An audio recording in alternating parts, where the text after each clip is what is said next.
Estamos en el penúltimo estudio del libro de Esdras y les comento algo en lo que están abriendo sus Biblias. Antes, cuando mi papá era pastor de Horizonte, se enseñaba la Biblia de Génesis a Apocalipsis, libro por libro. Y fue muy padre. De hecho, le dimos 2 vueltas a la Biblia en los 12 años que fue pastor mi papá de Horizonte. Sin embargo, mi estilo de enseñanza es un poquito diferente porque me gusta ir un poquito más lento en los libros de la Biblia. Entonces, si yo enseñara de Génesis a Apocalipsis, pasaríamos como 24 años en los profetas mayores y no podríamos tocar los temas de los evangelios o otros temas. Entonces, lo que hacemos es que sí vamos a enseñar toda la Biblia, pero en vez de enseñarla en 3 años como lo hizo mi papá o en 7 años como lo hizo mi papá, estamos tomando 30 años. Ya llevamos 4 años de esos 30 años, ya hemos visto 10 libros de la Biblia juntos, están todos archivados en internet si los quieres escuchar. Pero brincamos de libro en libro. Entonces, sí escogemos los líderes de Horizonte el libro que vamos a estudiar. Y cuando estamos considerando al finalizar el año pasado qué es lo que íbamos a estudiar en el verano, terminando la serie de Hechos, estábamos pensando y realmente sentí que Dios nos estaba dirigiendo a nosotros como una iglesia a un tiempo preparativo. Que el 2003 Dios iba a preparar nuestros corazones y preparar nuestra iglesia y que el 2014 iba a ser más de acción, 2013 más de preparación. Entonces, al estar pensando eso, estamos terminando el libro de Hechos que hablaba mucho de la iglesia y dije, Esdras habla mucho de la iglesia, del templo, de la familia de Dios, pero también tiene muchas implicaciones para nuestras familias y es bien importante. Entonces dijimos, vamos a enseñar Esdras.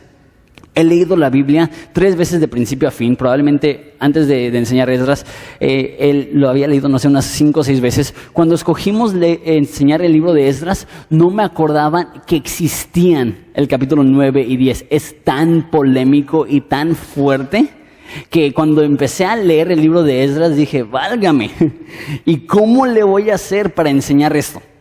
Entonces les digo el contexto. Y lo vamos a estar explicando las próximas 2 semanas. Llega Esdras después de estar en Babilonia, 4 meses de viaje, y llega a Jerusalén y los hombres habían tomado mujeres paganas. Y en capítulo 10 hay un divorcio a nivel nacional. Entonces, nada más al considerar eso, digo, Dios mío, ¿cómo vamos a hacerle para entender eso? ¿De qué está hablando? Entonces, pues antes de iniciar, ¿les parece si oramos? Para que Dios nos dé sabiduría y claridad en este tema. Vamos a orar. Jesús, damos gracias porque no importa en qué porción de la Biblia estemos, sabemos que es viva y es eficaz y es más cortante que cualquier espada de 2 filos y creemos con todo nuestro corazón que toda la Escritura es dada por Dios, es inspirada por Dios, es útil. Entonces, Padre, te pido que utilices esa espada en esta mañana en contra de nosotros para hacer esa cirugía, para remover de nosotros cualquier pecado que nos está lastimando y nos está afectando y para acercarnos a ti. Te necesitamos, Jesús. Te pido que tú seas el centro, el enfoque y el eje de este sermón en el nombre de Cristo Jesús. Amén. 3 cosas a manera de introducción antes de empezar en Esdras. Estamos hablando de la unión libre. Entonces, como dije hace un segundo, primer cosa que quiero dar a manera de introducción. Yo no escojo los temas.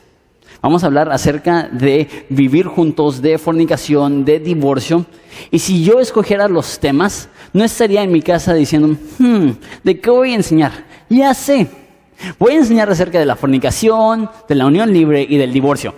Simplemente no hubiera sido algo que a mí se me hubiera ocurrido.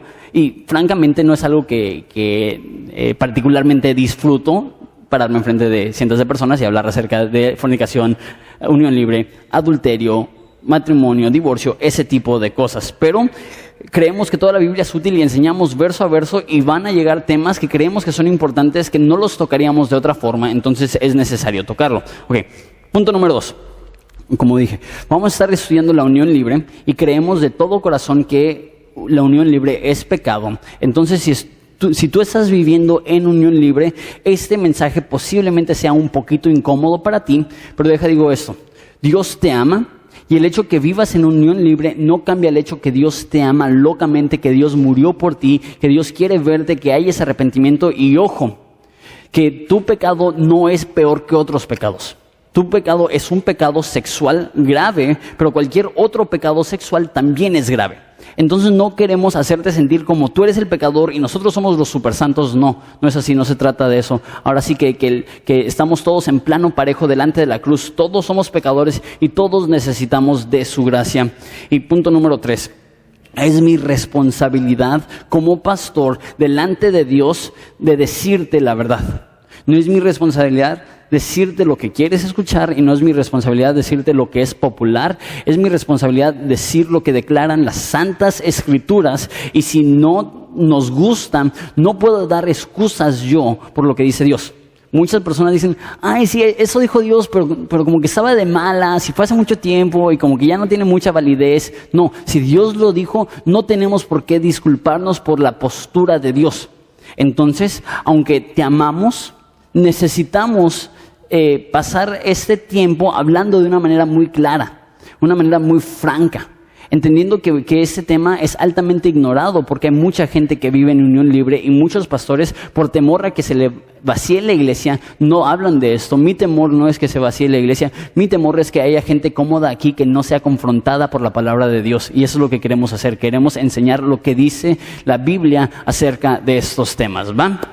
Esdras 9:1 dice así: acabadas estas cosas, los príncipes vinieron a mí diciendo, el pueblo de Israel y los sacerdotes y los levitas no se han separado de los pueblos de las tierras, de los cananeos, heteos, fariseos, jebuseos, amonitas, moabitas, egipcios, amorreos, y hacen conforme a sus abominaciones, porque han tomado de las hijas de ellos para sí y para sus hijos, y del linaje santo se ha mezclado con los pueblos de la tierra, y la mano de los príncipes y los gobernadores ha sido la primera en cometer este pecado. Entonces vemos aquí que Esdras regresa de Babilonia con 1500 hombres, un viaje de 4 meses. Él es un sacerdote, conoce la ley de Dios, él es un escriba increíblemente inteligente, y sin duda alguna él está viajando con la emoción: voy a regresar a la tierra prometida. Les recuerdo que el abuelo de Esdras era sacerdote, debió de haber regresado. El papá de Esdras era sacerdote, debió de haber regresado. No habían regresado y él rompió con ese ciclo familiar de pecado y él regresa a la adoración en Jerusalén. Y me imagino que él iba a llegar a ver un pueblo entusiasmado por las cosas de Dios. Y llega, ¿y con qué se topa? Con un pueblo que dice aquí que habían dado a sus hijos para estar con las hijas de los amorreos, de los heteos, de los egipcios, moabitas, un chorro. Y tú dices, ¿qué tiene eso que ver conmigo? Yo jamás me voy a casar con un amorreo. Ni siquiera sé qué es un amorreo. Entonces, ¿de qué forma, qué tiene que ver eso conmigo? Les explico. Dios en la Biblia, en el Antiguo Testamento, prohibía que los judíos se casaran con personas que no eran judíos. ¿Por qué? Por 2 razones: el aspecto profético y el aspecto práctico. Les explico. El aspecto profético: la Biblia dice que del linaje de Abraham, del linaje de David, de la tribu de Judá, iba a venir el Mesías. En este momento en la historia de Israel, de las 12 tribus ya se habían perdido 10, porque se habían mezclado con otras naciones y ya no existen 10 tribus de las 12, quedan muy pocos judíos puros. Y Satanás sabe, si puede hacer del pueblo judío una raza mestiza, ya no habrá sangre pura para que venga Jesucristo. Entonces, por eso Dios no permitía que los judíos se casaran con no judíos, porque se iba a terminar la raza de los judíos, se iba a convertir en una raza mestiza. Ese es el aspecto profético. El aspecto práctico: a mí le dice que no se podían casar con otras mujeres porque iban a desviar su corazón de las cosas de Dios. Entonces, eso lo vemos con Salomón, un hombre sabio que se casó con mujeres que eran paganas, y él empezó también a adorar a dioses falsos. Y eso es lo que sucedió aquí. Mira versículo 1. Dice, y hacen conforme a sus abominaciones. Se estaban uniendo con estas mujeres y estaban haciendo las mismas prácticas abominables que ellos. Les explico. En estas naciones, formas que adoraban a sus ídolos, en algunos casos eran sacrificios humanos. En los peores casos eran sacrificios humanos de bebés. Entonces, cuando dice que hacían esas abominaciones, esas personas que antes temían a Dios, ahora están sacrificando a sus propios hijos a dioses falsos. Y tú dices, ok, entiendo eso. La Biblia dice que no debemos de estar en yugo desigual con un incrédulo. Un cristiano no debe de ponerse de novio o novia, casarse con alguien que no es cristiano o cristiana. Tú dices, ¿por qué? Y es importante decirte por qué. Porque muchas veces nada más decimos, porque Dios dice. Y parece Dios como un tirano que solamente tiene un ego y quiere que lo obedezcas porque sí. Pero no es así Dios. Dios tiene en mente nuestra mejor circunstancia. Él quiere protegernos, Él quiere ayudarnos. Y el motivo que Él no nos deja que nos casemos con alguien que no comparte nuestra fe, no es porque quiere destruirnos, sino porque quiere protegernos. Tim Keller, un pastor y autor, lo dice de esta forma. Yo creo que es la mejor forma que lo he escuchado. Soltero, ¿crees que te sientes solo ahorita? No hay lugar más solitario que matrimonio con una persona que no comparte tu fe.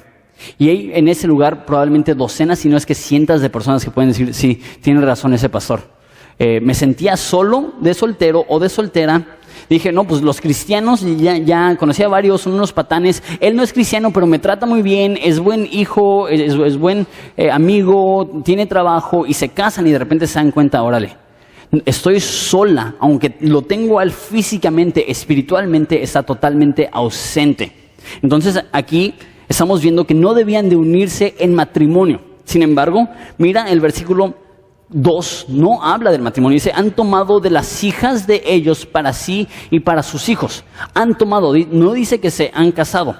Y de hecho, nos explica esto mucho más en detalle el profeta Malaquías. El profeta Malaquías era contemporáneo de Esdras y durante esos tiempos escribe esto, Malaquías 2:14, por favor. No tienen que ir ahí, va a estar en pantalla. Malaquías 2:14 dice, mas diréis, ¿por qué? ¿Por qué Jehová ha atestiguado entre ti y la mujer de tu juventud, a la cual le has sido desleal? Entonces, estas personas estaban casados y estaban abandonando a su esposa para buscar a otra mujer y nada más unirse, estar en unión libre con ella, siendo ella tu compañera y la mujer de tu pacto. Eso es el matrimonio, es un pacto con Dios. Siguiente versículo. No hizo él uno. Eso es matrimonio. El matrimonio es, los dos serán una sola carne. Habiendo él en abundancia de espíritu. ¿Y por qué uno? Porque buscaban la descendencia para Dios. Guardaos pues en vuestro espíritu y no sean desleales para con la mujer de vuestra juventud. Siguiente versículo. Porque Jehová, Dios de Israel, ha dicho que aborrece el repudio. Otras traducciones dicen divorcio. Y el que cubre de iniquidad su vestido, dijo Jehová de los ejércitos, guardaos pues en vuestro espíritu y no seáis desleales. ¿Qué es lo que está sucediendo? Estos hombres, es una de dos opciones. Recuerden, es una cultura de poligamia. Entonces es posible que estos hombres, aparte de tener su mujer judía, ahora están uniendo otra mujer como concubina. Esas mujeres son paganas. Es posible que sea esto. Pero lo más probable, porque menciona aquí que aborrece el repudio, lo más probable es que los hombres estaban divorciando a sus esposas y ni siquiera se estaban casando con estas otras mujeres, se estaban juntando con ellos. Y de hecho es la palabra que dice, que se estaban juntando, que habían tomado para sus hijas, hijos de ellos y viceversa. Ok, entonces, al parecer el pueblo de Israel está viviendo en unión libre con estas mujeres. Y tú te preguntas, ok, ¿qué tiene de malo eso? ¿Cuál es la gran cosa? Antes de mirar la reacción, hay otro problema. No solamente el pueblo en general está en unión libre. ¿Sí vieron en versículo 2 lo que dice? Mira el versículo 2. Dice que los gobernadores y los príncipes han sido la primera en cometer este pecado. Entonces no solamente ha sido el pueblo que está viviendo en unión libre, también los príncipes, también los sacerdotes y también los levitas.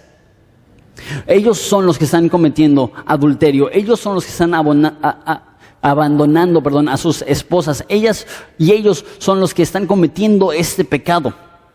Y a lo mejor tú y yo pensamos, ¿cuál es la gran cosa? Unión libre, a fin de cuentas son dos adultos tomando acciones que no van a lastimar a nadie. ¿Cuál es la gran cosa? Debería de preocuparnos. Mira la reacción de Esdras. Versículo 3. Cuando oí esto, rasgué mi vestido y mi manto. Arranqué el pelo de mi cabeza y de mi barba. Y me senté angustiado en extremo. Y se me juntaron todos los que temían las palabras del Dios de Israel a causa de la prevarición de los del cautiverio. Mas yo estuve muy angustiado hasta la hora del sacrificio de la tarde. Okay, se entera eso, ¿y qué es lo que hace? Era común en esa cultura que la forma que demostrabas que estabas de luto es que rompías tu ropa, te ponías una ropa muy áspera, muy incómoda, te rapabas la cabeza y te echabas cenizas para que secara tu piel y que tuvieras una comezón tremenda, horrible. Al parecer, él está tan desesperado que ni tiempo de buscar un rastrillo. Y en vez de rasurarse la cabeza, ¿qué es lo que empieza a hacer? Se rasga la vestidura, se sienta en el piso y de la desesperación se empieza a arrancar sus propios cabellos. Eso es tremendo. No solamente se arranca los cabellos de su cabeza, se arranca su propia barba. Y a lo mejor tú dices, mujer, pues no es la gran cosa, yo me depilo a cada rato el bigotillo y pues no se siente tanto. Ahí les va. No me juzguen. Una vez perdí una apuesta y me tuve que depilar una pierna, de la rodilla para abajo. No me juzguen. No duele casi nada. Y yo tengo las piernas como Chewbacca. Yo sí, bien tupido. Y no duele mucho. Pero que tengo un hijo de 1 año, 2 meses, que me jale la barba, aunque sea poquito, es un dolor tremendo. Imagínate, él está en su desesperación, arrancándose cachos de su propia barba. Es interesante, porque este pecado se va a repetir y en el libro de Nehemías va a ver a personas que están juntándose con los pueblos paganos. ¿Y qué es lo que él hace? Le arranca la barba a los demás. Me gusta más la opción de Nehemías. Como que no me gusta la idea de arrancarme mi propia barba, pero Nehemías es así, versión vale todo, Antiguo Testamento. Los ve, se enoja y les arranca su barba. Pero nos demuestra la desesperación de Esdras. Ojo, no veo aquí enojo, no veo aquí frustración, veo tristeza. No veo aquí una reprensión. Ustedes inicuos. Se sienta y dice que está angustiado.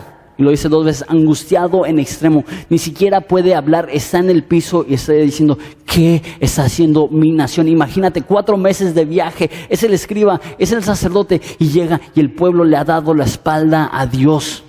Y una vez más, no escucho enojo, escucho tristeza. Y mi pregunta es, ¿qué reacción tomamos nosotros ante la circunstancia actual de nuestra nación? Y tengo que tener mucho cuidado porque hay 2 extremos. Hay personas que jamás hablan en la iglesia de la Unión Libre. Porque les dije, hay muchos pastores que son cobardes y no quieren lastimar el ego de las personas que vienen a su iglesia. Y yo creo que ellos van a tener que rendir cuentas a Dios porque la Biblia habla muy fuertemente de profetas que dicen paz, paz cuando no hay paz. Yo creo que hay pastores que malamente ignoran ese tema. Pero al mismo tiempo, yo sé que hay cristianos que en vez de ignorarlo, apuntan el dedo y la gente que está viviendo en Unión Libre los ven como el anticristo, como un pagano. De hecho, puse en mi Facebook que iba a predicar acerca de la Unión Libre y la primera respuesta es pecado. Es como que, sí, pero esa no es la actitud, porque orgullo es pecado y lascivia es pecado y ser enojón es pecado. Entonces no queremos apuntar y decir, ustedes pecadores. Pero tenemos que tener un balance porque tampoco debemos de ignorarlo. Pero la pregunta aquí es, ¿qué actitud toma Dios hacia la unión libre? Eso es muy fuerte y una vez más lo estoy intentando decir con todo el cariño del mundo, pero mira Malaquías 2:4, por favor. Malaquías 2:3.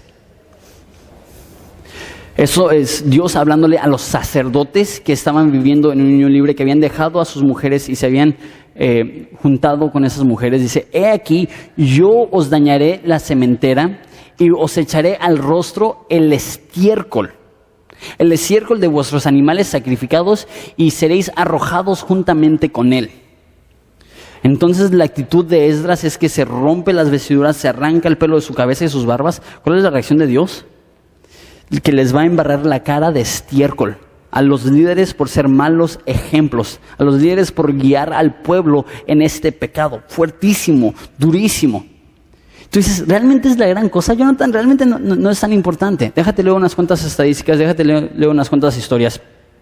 Esto es de la página de CNN México, y les leo unos cachitos de unos artículos. Dice así: en México las uniones libres se han duplicado en las últimas 2 décadas y los divorcios van en aumento, al tiempo que disminuye la cifra de matrimonios, según los datos del Instituto Nacional de Estadísticas y Geografía, INEGI.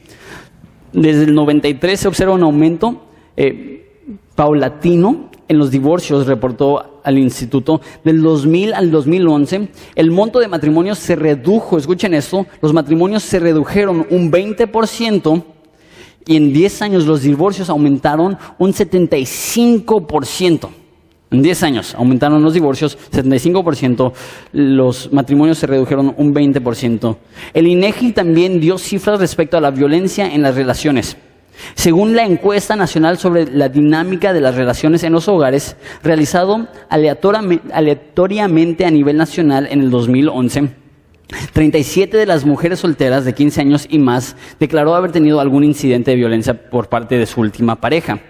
Esta proporción se incrementa al 45% entre las mujeres en unión libre, de las cuales, escuchen eso, el 90% sufrió violencia emocional, que incluye menosprecios, amenazas, prohibiciones, agregó el instituto. Entonces, parejas viviendo en unión libre, 90% de las mujeres están sufriendo ahorita como víctimas de abuso verbal y 45%, casi la mitad, están sufriendo como víctimas de abuso físico. Ese no es un periódico cualquiera, eso no es algo X, esto es CNN México, es una fuente confiable. Okay. El Universal, entrevistando a un presidente municipal en el Estado de México, dijo esto: aquí 5 de cada 10 parejas viven en unión libre, y esto trae problemas no solamente para el registro civil y sus hijos, señaló el regidor, da su nombre. La relación debe formalizarse en matrimonio civil para contrarrestar la disolución de parejas y el núcleo familiar. Es tanto el problema en el Estado de México que tienen problemas masivos con las actas de nacimiento, que no pueden ni siquiera conseguir los nombres de los papás para siquiera poner en el acta de nacimiento. Y él dice, esto se debe a la unión libre. Eso es probablemente lo más alarmante y lo que debe de producir en nosotros una reacción tipo la reacción de Esdras. Eso es de un sexólogo, de hecho del mismo artículo de CNN, dice esto. Eso es un sexólogo reconocido a nivel nacional. De acuerdo con la psicoterapia, respecto a la experimentación sexual, el matrimonio no crea exclusividad. O sea, están diciendo, ya el matrimonio no crea un hombre, una mujer para siempre. Esa idea, según él, ya se perdió. Por lo que en estos casos la unión libre parece ser una mejor opción, ya que cierta cantidad de hombres y mujeres continúan exmatrimoniales. ¿Qué es lo que está diciendo? La unión libre tiene sentido, ese sexólogo, es mejor la unión libre porque a fin de cuentas, pues tu pareja ni siquiera te va a ser fiel. Entonces, en vez de casarte con ellos, pues mejor nada más júntate con ellos, así cuando te sean infieles, los puedes dejar sin ningún problema. Eso es el consejo que está dando este hombre. Escucha esto. La monogamia no es algo que esté de moda. ¿Escuchas eso? Sino que sociológicamente se dice que el hombre, el ser humano, es polígamo por naturaleza. Desde que puede tener muchos amores en su vida, ya que el matrimonio es una institución para la construcción de bienes y para conservar apellidos, entre otras cosas. ¿Escuchas eso? Está diciendo, pues ¿para qué casarte si a fin de cuentas todos los hombres son iguales? Todos los hombres son poligamios, todos los hombres son adúlteros, todos los hombres son infieles. Entonces, mejor ni te cases, mejor vive en unión libre. Y dice, a fin de cuentas, el matrimonio solamente es para juntar tus bienes y que permanezca el apellido. A tal grado se ha denigrado el matrimonio en nuestra cultura que los expertos ven el matrimonio como algo meramente para mantener un apellido. Eso no es lo que dice la Biblia. La Biblia dice que el hombre dejará a su padre y a su madre y se unirá a su mujer y los dos serán hechos una sola carne. Ya vimos en Malaquías que es un pacto con Dios. No es una promesa humana, es una promesa divina a tal grado que Jesús en Mateo dice que lo que Dios unió, que el hombre no lo separe. El matrimonio es una unión divina. Y aquí está diciendo, los hombres son infieles. ¿Qué debemos hacer? Olvídense del matrimonio. Pero no, esa no es la respuesta. ¿Cuál es la respuesta? Hombres fieles. Hombres que se comprometan con Dios y digan, yo le voy a ser fiel a una mujer el resto de mi vida. Yo no voy a ser el coqueto, yo no voy a ser el adicto a la pornografía, yo no voy a ser el infiel. Yo voy a hacer un pacto con Dios de amar a esa mujer y como hizo Job, voy a hacer un pacto con mis ojos de no ver a una mujer con lascivia. Eso es lo que necesitamos. No necesitamos cambiar la definición de matrimonio, necesitamos cambiar la definición de hombría. Y que hombres sean fuertes en este aspecto y que amemos a nuestras mujeres, que amemos a nuestras esposas. Porque mira lo que está sucediendo. Ok, estadísticas de Baja California. Las mujeres jóvenes de Tijuana, están a favor de la unión libre por ser una relación fácil de disolver en casos de supuesta infidelidad o violencia por parte del hombre. Por otra parte, en el contexto social, es más importante ser madre que casarse, pues la comunidad discrimina más a una mujer casada que no tiene hijos que la que no tiene hijos fuera del matrimonio o soltera, advirtió esta mujer del periódico Frontera Norte. Okay. ¿Qué es lo que dice aquí? Está diciendo las mujeres tijuanenses no se quieren casar. ¿Por qué? Es más fácil de terminar la relación. ¿Y qué es lo que dice? Para ellas lo que les es importante no es ser esposa, es ser mamá. Y se juntan con un hombre con el fin de ser mamá y el momento que ya no quieren a ese hombre lo dejan, a fin de cuentas ya tienen lo que estaban buscando, ya tienen hijos. ¿Cuántas mujeres dices tú? ¿10%? ¿15%? Dijo que en Baja California 35% de los jóvenes de 12 años o más se encuentran en unión libre. En Tijuana se registra un 37% y en mujeres de entre 18 y 29 años de edad se encontró un porcentaje de 42%. Okay. En Tijuana, 42% de las mujeres de entre 18 y 29 años están viviendo en unión libre, que es lo que dicen, quiero ser mamá, no quiero ser esposa, quiero disolver esto sin ningún problema. Tú dices, ¿y qué? Estudios seculares dicen eso, del estudio de Denver en Colorado, muestran indicios confiables que las parejas que deciden convivir en unión libre con anticipación o reemplazo del matrimonio tienen mayor probabilidad de separación que parejas que deciden casarse formalmente. ¿Cuál es la excusa? Es que tenemos que ver si somos compatibles. Necesitamos ver si esto va a funcionar antes de firmar el papelito. ¿Qué es lo que dice aquí? Parejas que checan para ver si son compatibles tienen un porcentaje más alto de divorcio que aquellos que van directamente al matrimonio. Escucha esto. En España, una pareja en unión libre es 8 veces más probable de estar en violencia familiar. 8 veces más probable. En Inglaterra, a lo mejor es un poco diferente, pero esta estadística se me hizo impresionante. Las mujeres más seguras son las casadas. Es más fácil que haya algún ataque siendo soltera que siendo casada en Inglaterra. Ya dije, personas en unión libre antes de casarse son más propensas al divorcio una vez casados. En otras palabras, sociológicamente, la unión libre es debilitante para tu vida sexual a largo plazo, debilitante para tu futuro matrimonio, debilitante para tus hijos porque van a crearse en un hogar separado, lo más probable, y sobre todo es desobediencia a Dios. Entonces, ese es el problema con la unión libre. ¿Cuál es la reacción de Esdras? Rasga sus vestiduras, se arranca el pelo de la cabeza, se arranca el pelo de la barba. ¿Qué es lo que no hace? No se pone a juzgar, no se pone a atacar. No sé si te ha pasado. Muchas veces lágrimas llevan más peso que un regaño. Viví en un hogar donde de vez en cuando, de vez en vez, sacaban el cinturón, ¿no? No sé si soy el único. A veces la chancla, a veces el control remoto, lo que hubiera. Y había veces, les soy honesto, ya después de los 12 años, como que le pierdes el miedo. Mi mamá está así, estoy así, ya soy grande, y me daban nalgadas y me reía. Qué terrible hijo soy, ¿no? Pero una lágrima, particularmente de mi papá, no, eso dolía más que 1000 azotes. Y yo creo que eso es lo que está sucediendo aquí. Esdras no saca el cinto. A ver, ahorita me lo suena a todos. Eso es lo que hace Nehemías. Lo que hace Esdras es, se pone públicamente y empieza a llorar y a agonizar. Y mira su oración.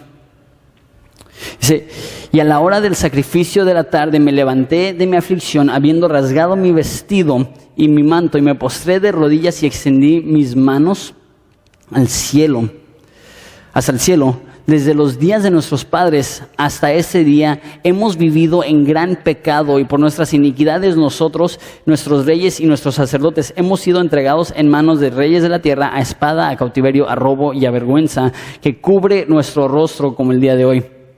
Y ahora, por un breve momento, ha habido misericordia de parte de Jehová nuestro Dios para hacer que nos quedase un remanente libre, para darnos un lugar seguro en el santuario, a fin de alumbrar nuestro Dios, nuestros ojos, y darnos un poco de vida en nuestra servidumbre. Les recuerdo lo que está sucediendo. Ellos son esclavos. Ellos son una nación que ha sido destruida y ha sido echada en cautiverio. Y después de 70 años como esclavos, Dios, en su eterno amor y misericordia, les otorga a un grupo de 50,000 personas regresar a Jerusalén. Y aunque sí seguían siendo esclavos, entre comillas, tenían más libertad de lo que habían disfrutado en 70 años.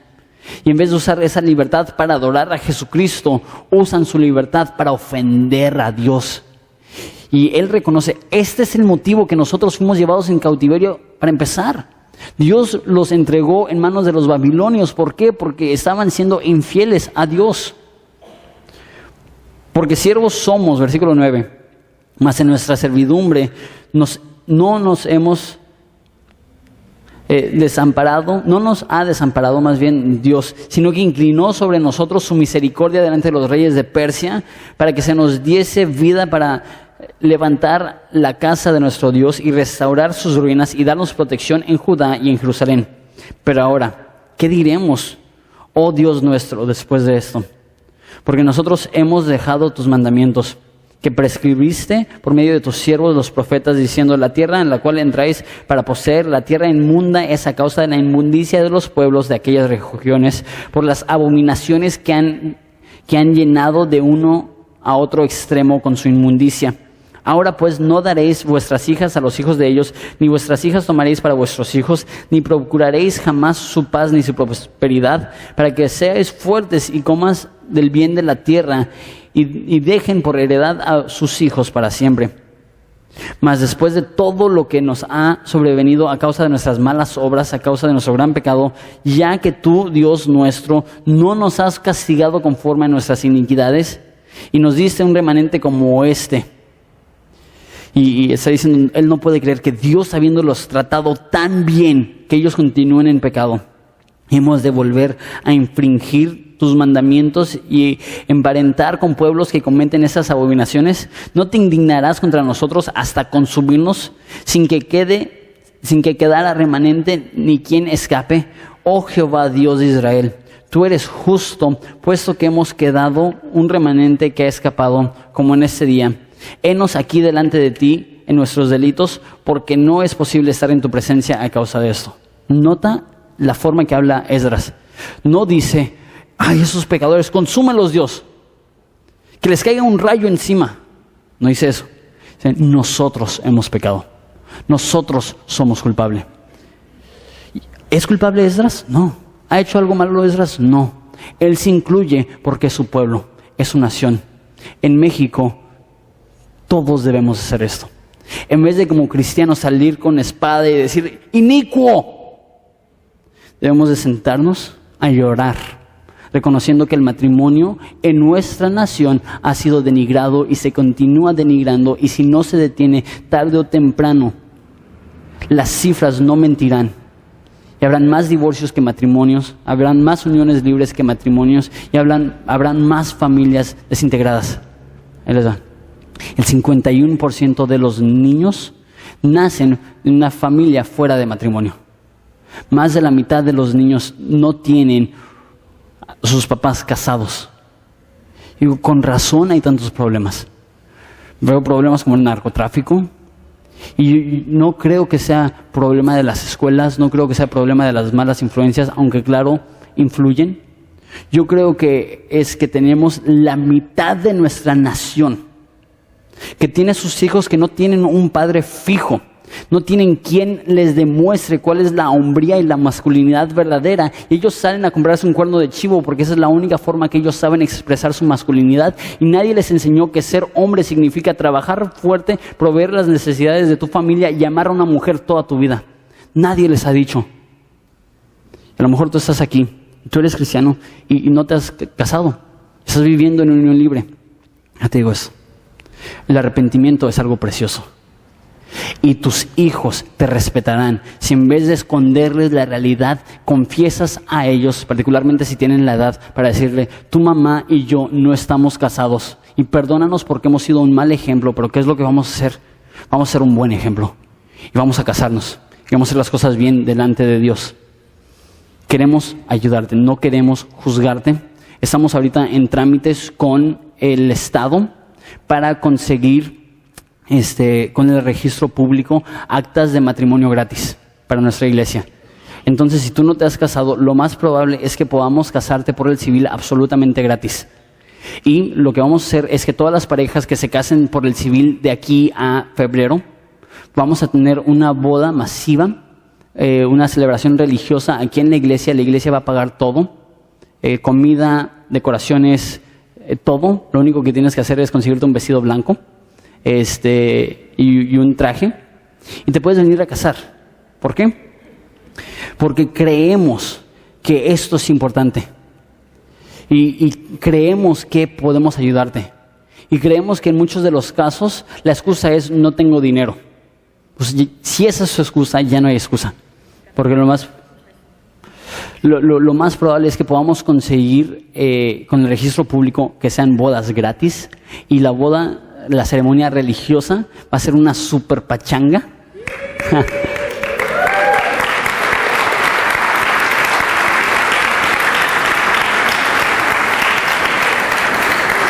Qué chistoso que digo pachanga y todos aplauden, ¿no? Va a ser una super pachanga que va a pagar la iglesia porque les amamos y no queremos que haya excusas. Así de urgente creemos que es. Así de importante creemos que es. Que creemos que Dios nos quiere poner como una iglesia, como un ejemplo a nuestra nación, y empieza por la familia. Eso es lo que hemos estado aprendiendo en Esdras. Que sí, debemos tener una devoción para la casa de Dios, pero si esa devoción para la casa de Dios no está cambiando nuestra familia, no está teniendo el efecto que Dios quiere que tenga. Y como lo dijo Craig Rochelle, un pastor, dijo: tener una excelente familia fortalecerá a tu iglesia, pero tener una excelente iglesia no necesariamente fortalecerá a tu hogar. Necesitas tomar los pasos necesarios para tener un matrimonio fuerte. El tener un matrimonio fuerte, todos salimos ganando. Tú sales ganando como esposo, tú sales ganando como esposa, tus hijos salen ganando, la iglesia sale ganando, la cultura sale ganando. Y no hay que prestar atención a la corriente de este mundo que te dice: el matrimonio no es importante. La Biblia dice: el matrimonio es dado por Dios. Y la Biblia dice: el que haya esposa, haya el bien. No dice el que haya pareja, dice el que haya esposa, haya el bien y obtiene favor de Dios y de los hombres. Habiendo dicho eso, me imagino que tienen preguntas. Entonces queremos, si puedes poner por favor el teléfono un segundito, antes de entrar a la primera, si pueden poner el teléfono una vez más. Okay, si tienes una pregunta, puedes mandarlo a este teléfono y te puedo estar contestando las preguntas. Entonces, siguiente pregunta. O primera pregunta más bien. Después de 5 años en unión libre, la ley me considera como casado. Y Dios, eso no es totalmente cierto.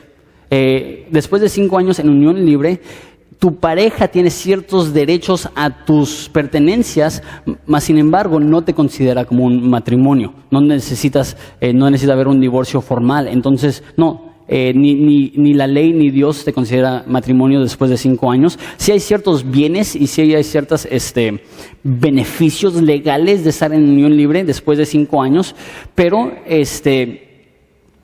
y aquí está el rollo. El matrimonio no es solamente firmar una hoja.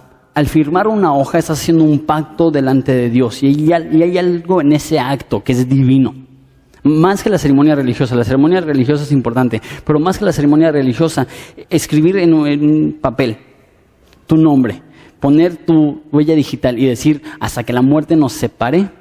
Entonces sí, después de 5 años hay ciertos bienes, no conozco bien todas las legalidades, pero sí entiendo que el gobierno no te considera casado después de 5 años en unión libre, te considera una pareja formal, más no un matrimonio. Se llama concubinato y ahí nada más ahí como que comparten los bienes, más no es un matrimonio. Siguiente pregunta. ¿Es conveniente decirle a una pareja en unión libre que se separen y no se junten hasta estar casados? Eso es el consejo que yo siempre le doy a parejas. Lo que les digo a las parejas viviendo en unión libre es, le digo particularmente a la mujer, porque normalmente la mujer es la que más quiere y el hombre está como que sí, pero es que no tengo dinero y me salió muy caro el Xbox y lo que yo digo es, ok,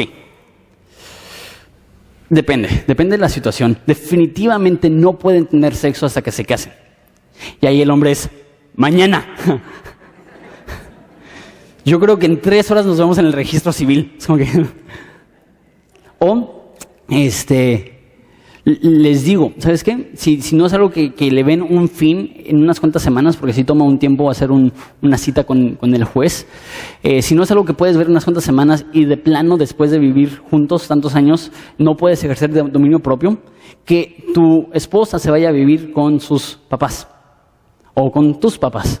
Y la desesperación, en vez de arrancarte la barba, va a ser que encuentres tu acta de nacimiento, va a ser que consigas $1,000 o en nuestro caso a lo mejor hasta te sale gratis y que te vayas a casar por el civil. Entonces sí, definitivamente todo sexo fuera del matrimonio heterosexual es pecado.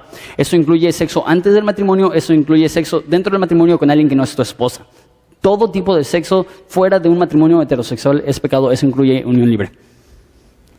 Siguiente pregunta. Ok, esa es una pregunta muy polémica.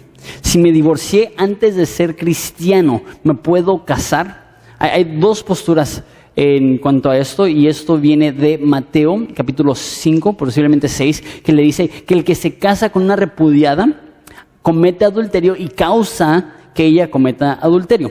Entonces, si ves eso en el aspecto más literal, es cuando una persona se divorcia, tiene que permanecer soltero el resto de su vida.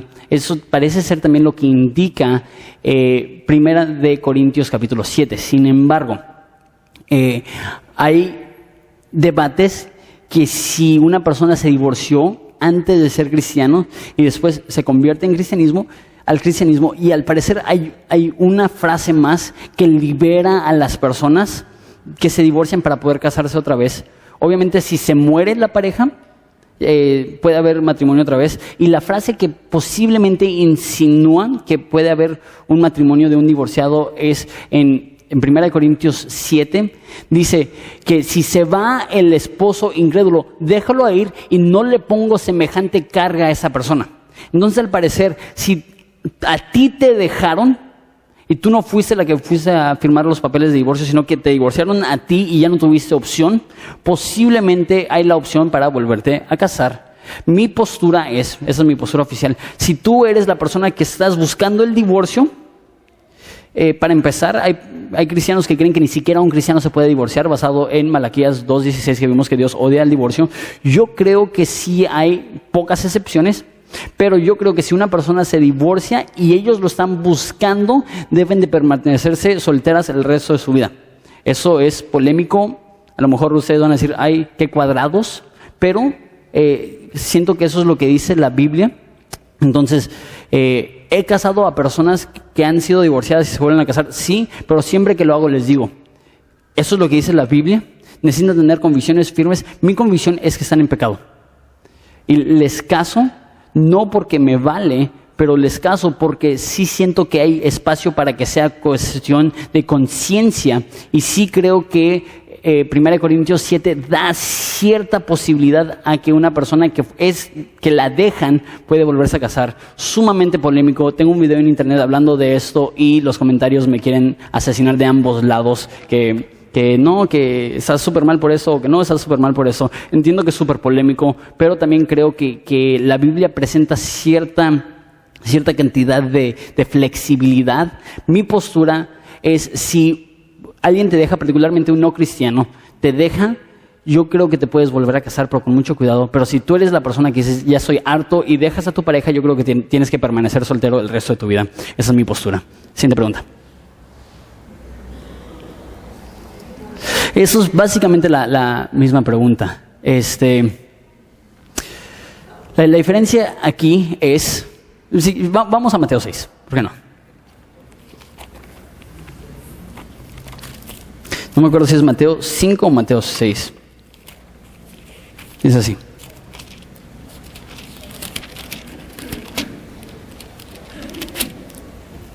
Mateo 5. También, versículo 31, fue dicho, cualquiera que repudia a su mujer, dele carta de divorcio. Pero yo digo que el que repudia a su mujer, a no ser por causa de fornicación, hace que ella adultere, y que el que se casa con la repudiada comete adulterio. Dice, a salvo de fornicación. Y hay un debate acerca de lo que significa eso. En la cultura hebrea, cuando te casabas, tenías una boda y tenías a todos tus invitados, y todos, eso es asqueroso, pero lo tengo que decir para responder a esta pregunta. Te ibas a una tienda de campaña y todos sabían que estabas haciendo el amor por primera vez. Y como saben, cuando una mujer es virgen y hace el amor por primera vez, sangra. Entonces, si salía y la sábana tenía sangre, era confirmación que era virgen. Y si la sábana no tenía sangre, eso era excusa para que el esposo dejara a su esposa diciendo que no era virgen. Loquísimo. ¿Te imaginas si eso pasara hoy en día? Hubiera muchas más vírgenes a lo mejor. Pero eso es lo que hacían en esa cultura. Entonces, lo que algunos piensan es que esa es la única excepción para el matrimonio, que antes de casarte por completo, si te das cuenta que tu esposa no es virgen, la puedes dejar. No creo que eso es lo que está diciendo. Yo sí creo que eso a lo mejor también da una excepción para el divorcio, si hay fornicación, y hay muchas personas que dicen, sí, pero fornicación no es lo mismo que adulterio. Déjalo explico eso también. Fornicación puede ser adulterio. Personas que dicen fornicación es sexo antes del matrimonio, adulterio es sexo después del matrimonio con alguien con la que no estás casado. En el griego, fornicación es la palabra pornea, que significa acto sexual ilícito. Incluye cualquier tipo de pecado. Esto incluye pornografía, esto incluye adulterio, esto incluye incluir a alguien en la cama matrimonial que no es tu pareja o lo que sea. Eso incluye todo tipo de pecado. Entonces, al parecer, al decir, si la repudia, a no ser por causa de fornicación, causa que ella adultere, y causa que él también adultere cuando se case con otra persona. Eso es ampliamente polémico. Y reitero, mi postura es, si tú como cristiano dejas a tu pareja, a tu esposo o a tu esposa, y te divorcias, yo creo que debes de permanecer soltero, y para que eso te dé un poco más de seriedad al momento de querer divorciarte, porque sí es algo fuerte. La Biblia dice que lo que Dios unió, que el hombre no lo separe. Muy polémico. Yo creo que, una vez más, hay área para estar en desacuerdo aquí. A lo mejor tú tienes tu postura, pero esa es la postura que yo tengo y sé que es muy polémico. Siguiente pregunta. Pero tengo hijos. ¿Me tengo que separar hasta casarme? A lo mejor es la misma persona que me manda la pregunta. No, Jonathan.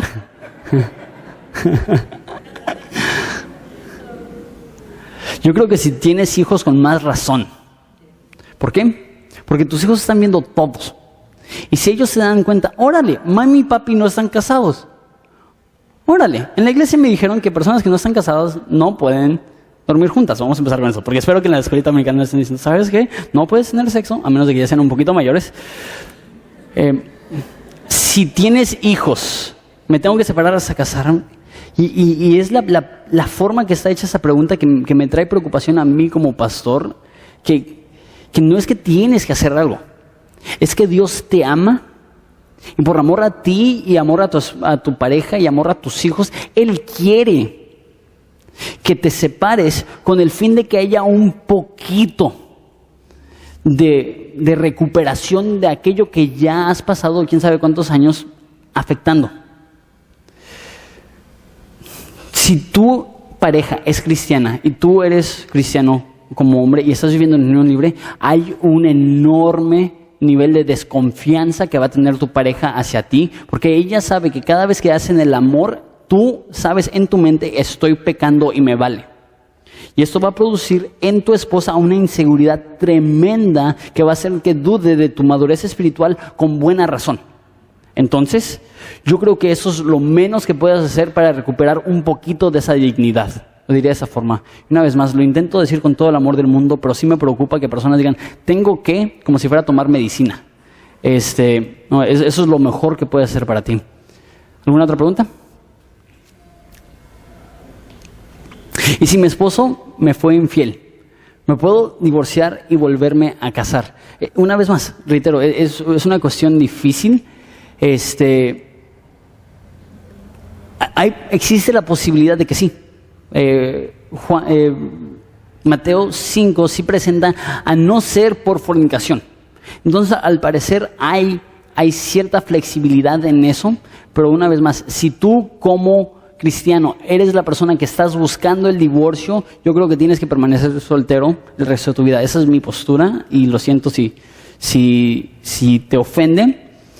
No estoy al 1000% convencido que esto es palabra de Dios. ¿Por qué? Porque tengo personas que respeto, que están de ambos lados de la moneda. Hay unos que dicen que no te puedes divorciar por ningún motivo. Hay otros que dicen que sí te puedes divorciar, pero no te puedes volver a casar. Hay otros que dicen que si te divorciaste antes de ser cristiano, la sangre de Cristo cubre todo pecado, te puedes volver a casar. Y hay muchas posturas.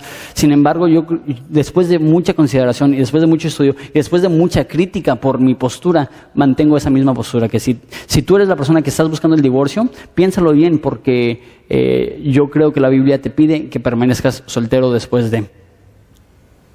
¿Una más o ya no? Ok. Entonces, reitero, estamos para servirte y la manera que vamos a hacer esto es a través de los grupos en casa. Si no estás en un grupo en casa, únete a un grupo en casa porque te va a ayudar a conseguir apoyo. A que le puedas decir a la persona, ¿sabes qué? Estoy en unión libre y esta semana va a ser la semana más incómoda en la historia de los grupos en casa. Pero va a ser bueno. Va a ser bueno. ¿Por qué? Si eres líder de grupo en casa, te estoy avisando ahorita informalmente, te voy a hablar mañana, pero te aviso ahorita informalmente que te voy a pedir a ti como líder de grupo en casa que le ayudes a aquellos miembros de tu grupo en casa que están en unión libre a conseguir sus papeles, que les ayudes a poder casarse por el civil. Yo les voy a mantener al tanto si podemos conseguir las bodas colectivas del Estado.